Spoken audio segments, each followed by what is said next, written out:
Colman, you're stepping up. All of a sudden, your game is like, obviously, I've watched your work from stage to films. Last year, you had Rustin. Now you've got this series. How much more work did you have to do for this outside of what you've done in the past, physically? Physically, I had to train for this. I had to, I work out like anybody else, like you and I, right? But I had to go to some seriously running like 3 miles a day to get my speed up. I just knew that I was going to be challenged like John Wick or James Bond. And so basically I had to learn jiu-jitsu. So I worked with these jiu-jitsu masters in Toronto. I had to take care of my mind, body, and soul for this. And also, in the first 5 episodes, I'm pretty much on every single frame of this series. So I had to actually just prepare I had to sort of really live like a monk in a way and really just do the work and be attached to the work and living in that world to create Muncie. So basically, this is the test for you to play James Bond. Maybe it's a precursor. Who knows? I shoot my shot here and there.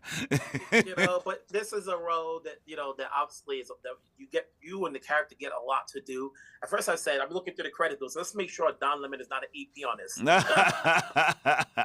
Somebody's gonna bring it up. Someone's gonna bring up Don Lemon. They're gonna bring up Van Jones. They're gonna bring up my buddy Jonathan Capehart. But I feel like I love all those calling on all these guys because it is who are our modern day media pundits, and you watching someone who sort of like really believes in what they believe in, but then they're going to be challenged in our series to like unpack all of that and rethink all that they believe in.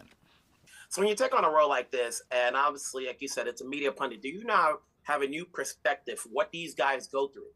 I do because how really I feel like we do know that words are things, and I feel like our news now is filled with opinion more than anything.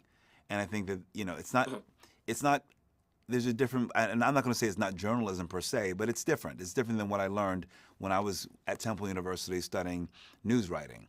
The news was the news, and it wasn't florid, it wasn't colored, it was just facts. And so you delivered that. But now folks are delivering their opinion. And I think that my character, Muncie, is a bit more centrist in his beliefs. And so I think that that's also annoying as well to many people. So what do you actually believe in? So you really believe that we can sit across and talk to each other and be all, kumbaya? And he's like, yeah, I actually think you can. And I think that, most people are a bit more polarized in their beliefs. And I think that's what I've learned and examined from a lot of media pundits. With Rustin, we got to see you in a lead role, and you had a lot to do with that one. And then this is a series. As you mentioned, you are on a lot of scenes, What does that do for you as an actor, skill set wise, moving forward? It's funny because after this series, I knew I needed to do something a bit more lighthearted. And so that's why I'm doing this series right now with Tina Fey and Steve Carell, which is a bit more lighthearted. It's about relationships. I wear cute sweaters and I have a lot of laughs. This one was the complete opposite, where I needed to call on every skill set that I had when it comes to language skills, Shakespeare skills, physical skills, back to my clowning and circus skills.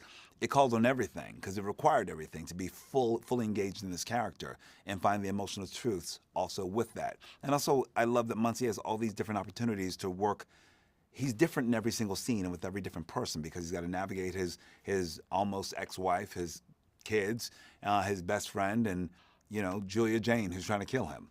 So I think that it called on everything. So I think that once you get work like this that has such high demands, it's funny because what I'm doing now with this half-hour comedy, it's a different demand because I haven't done half-hour comedy. I feel like I constantly want to be challenged. Once you get challenges like this, you can't go backwards. I just want to say congrats on this. This is something different for you, something that we want to see you in. And obviously, I watched most of it. I was like, I won't say it's for all of it, but it's a good one. It's a good breeze to see, like, where's this character going to go? Right. I need him to fight back, stop being scared all the time. Right, exactly. But hey, what? I think this is what people want to see you in, and congrats on everything that's been going on so far in the last few years. I'm sure I'll talk to you down the road. Thank you, Wilson. Good to see you.